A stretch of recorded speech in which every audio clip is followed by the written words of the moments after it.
আইন শৃঙ্খলা ভঙ্গ করে এভাবে গাড়ি চালানোর জন্য ওদেরকে আটকাতে স্পেশাল ফোর্স ডাকা হয়েছে। পুলিশের অনেকগুলো গাড়ি ওদের ফলো করছে, কিন্তু কিছুতেই ওদের গাড়ি আটকাতে পারছে না। পুলিশ বাধ্য হয়ে হেলিকপ্টার নিয়ে ফোর্স পাঠানোর নির্দেশ দেয়। হেলিকপ্টারে করে ফোর্স এসে গাড়িগুলোর উপর গুলি করতে থাকে, আর গুলিগুলো যেদিকে চলে যাচ্ছিল তার বিপরীত দিকেই ওরা চলে যাচ্ছে। এভাবেই সব কয়টা গুলি থেকেই ওরা রক্ষা পেয়ে যায়। শেষমেশ ব্রিজের শেষ প্রান্তে গিয়ে ওরা গাড়ি থামায়। পুলিশের গাড়িগুলো এক এক করে ওদের গাড়ির সামনে থামে। গাড়িগুলো থেকে নেমে আসে তিনজন।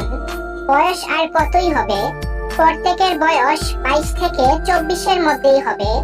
সবার শেষে নামে একজন, যার বয়স 25 বছর। দেখেই মনে হচ্ছে বড়লোক বাবার কোনো ছন্ন ছাড়া সন্তান। পোশাক আশাক যেমন সুন্দর, দেখতেও বাকিদের থেকে সবচেয়ে বেশি আকর্ষণীয় ও সুদর্শন। পুলিশ ওদের উপর থেকে নিচ পর্যন্ত চোখ বুলিয়ে অ্যারেস্ট ওয়ারেন্ট দেখায়। কালো পোশাক পরা সবচেয়ে সুদর্শন যুবকটি সেই অ্যারেস্ট ওয়ারেন্ট টেনে নিয়ে নিজের প্যান্টের পেছনে থেকে একটা পরিচয়পত্র এবং রিভলভার বের করে। পুলিশগুলো সেই পরিচয়পত্র দেখে থমকে যায়। সাথে সাথে প্রত্যেকের মাথা হালকা নিচু করে তাদের কাছে ক্ষমা চায়। Sorry sir, we are extremely sorry. এইভাবে বলে তারা তখন সেখান থেকে চলে যায়। গাড়িগুলো কালো রঙের ম্যানশনের ভেতরে ঢুকে পড়ে। ম্যানশনের গেটের সামনে কালো এবং বড় অক্ষরে লেখা আছে জিও রেসিডেন্স। ভেতরে গিয়ে সোফায় এলিয়ে দেয় সবাই। একজন বলে, এই পানি আন। ছেলেটি পানি এনে দেয় সবার জন্য। সবাই পানি খেয়ে তৃষ্ণা মেটায়। দীর্ঘ 4 ঘন্টা পাগলের মতো ড্রাইভ করার পর সবার অবস্থা একদম নাজেহাল। পানি খেয়ে মিস্টার জিয়ং নামক ব্যক্তিটি সবার উদ্দেশ্যে বলে, আজ ইয়ং এর পারফরমেন্স বেশ ভালো ছিল। ইউনো, তোকে আরো বেশি প্র্যাকটিস করতে হবে। আর একটু হলে তো তোদের জন্য আমার গাড়িগুলো যাচ্ছিল। বাহ, কি সুন্দর। আমাদের চিন্তা না করেই নিজের গাড়ি চিন্তা করছিস। শোন জাংকুক, আমি কিন্তু তোর আর সুগার মতো আন্ডারওয়ার্ল্ডে নেই। আমাকে এসব কেন শেখাচ্ছিস ভাই? তোদের দুজনের জানের মায়া না থাকুক, কিন্তু আমাদের তো আছে। মিস্টার জিয়ং, যার আসল নাম হচ্ছে জিয়ং জাংকুক। সবাই জানে জাংকুকের ডার্ক ওয়ার্ল্ড অর্থাৎ আন্ডারওয়ার্ল্ডের নাম হচ্ছে মিস্টার জিয়ং। গাদার মতো কথা বলিস না, ইউনো। তুই আন্ডারওয়ার্ল্ডে না থাকলেও তুই আমার ফ্রেন্ড। তো যে কোনো সময় তোর উপরও হামলা হতে পারে, তাই তোকে শিখিয়ে রাখছি।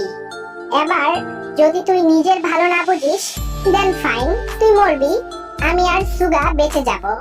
আরে আমি কখন বললাম যে শিখবো না? ঠিক আছে, আমি শিখছি, আমার কোনো সমস্যা নেই। ইউনোর কথা শুনে সুগা হাসে। জাংকুক নিজের গায়ের জ্যাকেটটা খুলে হাতে নিয়ে উপরের সিঁড়ির দিকে পা বাড়ায়। মাঝে মাঝে কিছু একটা নিয়ে খুব ভাবুক হয়ে পড়ে জাংকুক। সিঁড়িতে উঠে বেলকনিতে দাঁড়িয়ে জাংকুক সবার উদ্দেশ্যে আদেশ জারি করে বলে, বাংলাদেশ ফিরবো, সব ব্যবস্থা করো। জাংকুকের মুখে বাংলাদেশে ফেরার কথা শুনে সবার মাথায় তখন পুরো আকাশটা যেন ভেঙে পড়ে। প্রত্যেকে হা করে জাংকুকের মুখের দিকে তাকিয়ে থাকে। জাংকুক কিছু না বলে বাঁকা হেসে নিজের রুমে চলে যায় আর মনে মনে ভাবে, মাই ডিয়ার বাটারফ্লাই এবার কি করে আমায় ইগনোর করবে?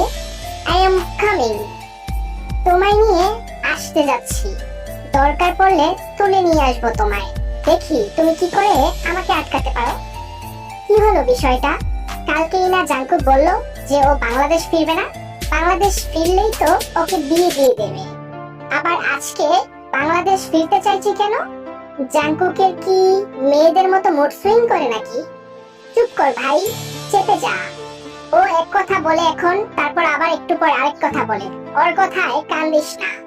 কিম ইন্ডাস্ট্রিজের সিইও কিম তেয়ং ওরফে তে, যার নামে কিম ইন্ডাস্ট্রিজের সব বড় বড় প্রজেক্ট সফল হয়।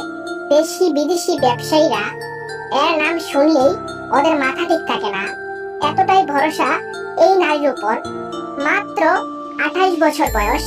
একজন সফল মহিলা ব্যবসায়ী হিসেবে তার নাম ডাকের অভাব নেই। তেয়ংয়ের জন্য বিয়ের প্রস্তাব আসতে থাকে বেশ, কিন্তু প্রতিবারই সে বারণ করে দেয়। কঠোরভাবে বিয়ে করতে অস্বীকার জানিয়েছে। Kim Taeyong. তার বিয়েতে রাজি না হওয়ার সব থেকে বড় কারণটা হচ্ছে তেয়ং নিজের কেরিয়ার ছাড়া আর কোনো কিছুই চেনে না, আর এসব সম্পর্ক ওর কাছে ফালতু অনুভূতি ছাড়া আর কিচ্ছু না। নিজের ঘরে বসে অনেক মনোযোগ দিয়ে কাজ করতেছিল তেয়ং, এমন সময় দরজায় দাঁড়িয়ে কেউ একজন নক করে। তেয়ং অনেক বেশি বিরক্ত হয়, তারপরে উঠে যায় দরজা খুলতে। দরজা খুলে নিজের মাকে সামনে দেখে সরে দাঁড়ায় তেয়ং। এসে আবারও ল্যাপটপ নিয়ে কাজ করতে শুরু করে।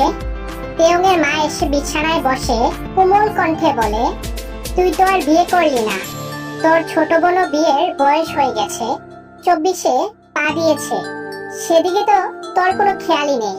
এবার তোর বোন জিমিনের জন্য একটা ভালো সম্বন্ধ এসেছে। কোম্পানির মালিক তার বড় ছেলে জিয়ন জাংকুকের সঙ্গে আমাদের জিমিনের বিয়ে দিতে চান। ওনারা কালকে আমাদের বাসায় আসবেন, তুই বড় বোন হিসাবে থাকিস। জাংকুক, এই ছেলেটা না, শুনলাম ফ্রান্সে থাকে, ও কি চলে এসেছে? সেটা তো জানি না, না আসলে ওনারা নিজেরাই দেখে আংটি পরিয়ে যাবেন। ছেলে তো দেখতে খুব সুন্দর, সমস্যা আছে নাকি? সুন্দর ধুয়ে পানি খাও, ভালো হলেই ভালো। বড় লোকের ছেলে, তাও আবার ফ্রান্সে থাকে। যাই হোক, তোমাদের ইচ্ছা। তে আর 3 ভাই বোন, তেয়ং সবার বড়, এরপর জিমিন, আর সবার ছোট। যাই হোক, যার বয়স হচ্ছে 20 বছর। জিমিন মেয়েটাকে সেদিন দেখেছিলাম সুমিতের ভার্সিটির সামনে। ইস, কি যে সুন্দর, একদম বলার মতো না, একদম পরীর মতো দেখতে। কি মায়াবী মুখখানা। জাংকুকের সমবয়সী হলেও ভালোই মানাবে, তাই না বলো? হ্যাঁ, একদম ঠিক বলেছ। সেদিন তো জুনের বাড়িতে গেলাম, ঘরের মধ্যেও মেয়েটা বড্ড শালীনভাবে চলাফেরা করে। নিজের হাতে নাস্তা করে খাইয়েছিল আমাকে। বলল ওর বড় মেয়ে বিয়ে করতে চায় না, বলে ছোটটাকে বিয়ে দিয়ে দিবে। তাই না পারতেই সেদিন ওর সাথে জাংকুকের বিয়ের প্রস্তাব রাখলাম। জুন বারণ করলো না। তাহলে কাল ওদের বাসায় যাই। কথায় সবাই মাথা নেড়ে হ্যাঁ বুঝালো। এত পরিকল্পনা করে রেখে যেও না, যার বিয়ে তাকে মনে রেখো। জাংকুক যদি বেঁকে হাসে, তাহলে বিয়ে করবে কে? আগে ওর কথা বলো। বিয়ে করতেই তো এসেছি দাদু ভাই, তোমরা একবার ডাকলে আর আমি চলে এলাম। হঠাৎ চেনা কণ্ঠস্বর শুনে বাসার সবাই দরজার দিকে তাকায়, আর দেখে 3 জন যুবক বাড়িতে ঢুকছে। বাড়ির সবাই এসে যুবকদের কাছে ভিড় জমায়। জাংকুক সবাইকে এড়িয়ে নিজের দাদার কাছে গিয়ে হাসতে হাসতে বলে, বিয়ে করতে এসেছি দাদা ভাই। এটা তো তাহলে সুখবর ইয়াং ম্যান। ওকে, তো বন্ধুরা, এই ছিল আমাদের আজকের ভিডিওটি। ভিডিওটি কেমন লেগেছে অবশ্যই কমেন্ট বক্সে জানাতে একদমই ভুল করবে না। আর তোমরা এই গল্পটার পরবর্তী পর্ব চাও কিনা সেটা অবশ্যই কমেন্টে জানিয়ে দিও। তোমাদের কমেন্টের উপর ভিত্তি করে আমরা চিন্তা করব যে এই গল্পের পরবর্তী পার্ট নিয়ে আসবো কিনা। তো পরবর্তী গল্প আসার আগ পর্যন্ত সবাই ভালো থাকো এবং সুস্থ থাকো। আল্লাহ হাফেজ গাইস।